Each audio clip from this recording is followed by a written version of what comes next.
Keningau. Tan Sri Speaker yang saya hormati, ada isu peraturan.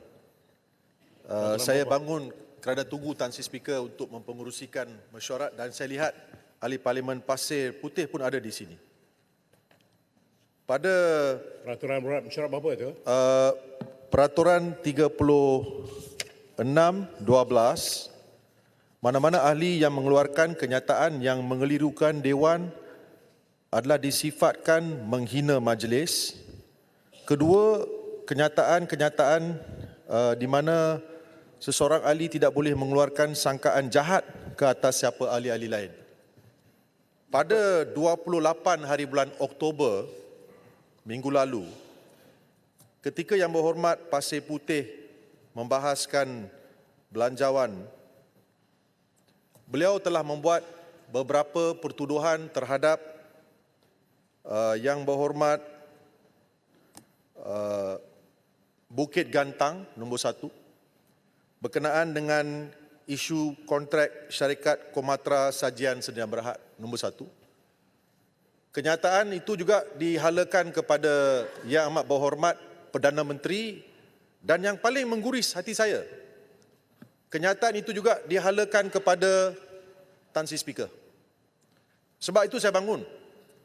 Walaupun kenyataan dan tuduhan-tuduhan yang tak berasas itu telah disangkal sepenuhnya oleh penjelasan Yang Amat Berhormat Perdana Menteri, sehingga hari ini, walaupun telah disangkal dan diperjelaskan, sebagai seorang ahli parlimen yang berhormat, saya menyangkakan Yang Berhormat Pasir Putih akan bangun sekurang-kurangnya meminta maaf kepada ahli parlimen Bukit Gantang dan juga kepada Tan Sri Speaker.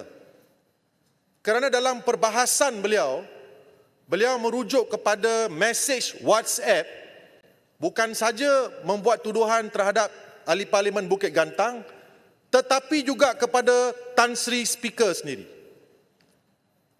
Baik. Walaupun Tan Sri Speaker membesar hati tidak mahu menuntut beliau meminta maaf, kalau kita membenarkan seperti tadi juga ahli parlimen Pendang membuat tuduhan yang liar mengatakan bahawa adanya wang 9.4 juta ditemui dalam rumah sebuah menteri sumber manusia, tapi beliau tak berani menyatakan siapa.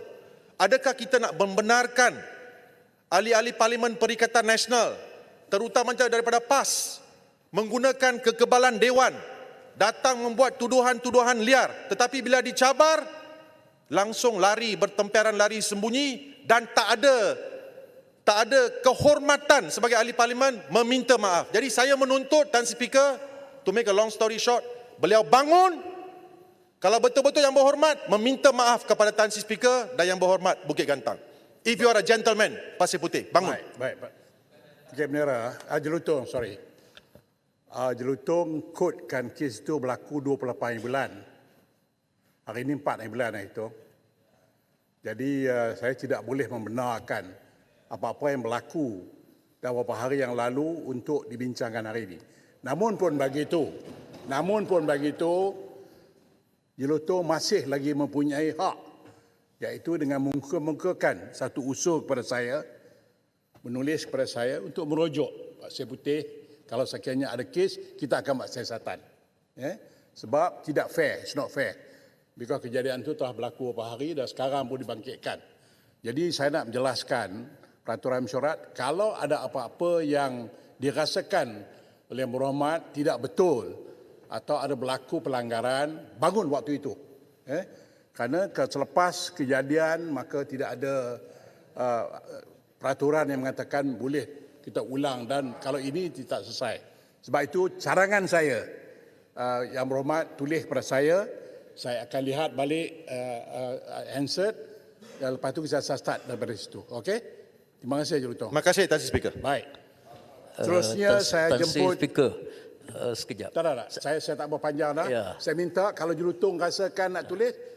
Lepas tu saya akan buat. Sebab dia tuduh saya sebut kepada Tan Sri Tak. Speaker, Yang apa saya akan pun tak berlaku? tahu apa benar. Okey, betul-betul. Jelutong akan tulis kepada saya. Saya akan minta penjelasan kepada Yang Berhormat setelah saya melihat semua handset dan sebagainya. Kalau tidak, tak habis ceritanya. Sebab saya pun tak tahu apa cerita. Jadi kita akan tengok handset. Tapi YB kena tulis pada saya. Okey. Baik. Sekarang saya jemput keningan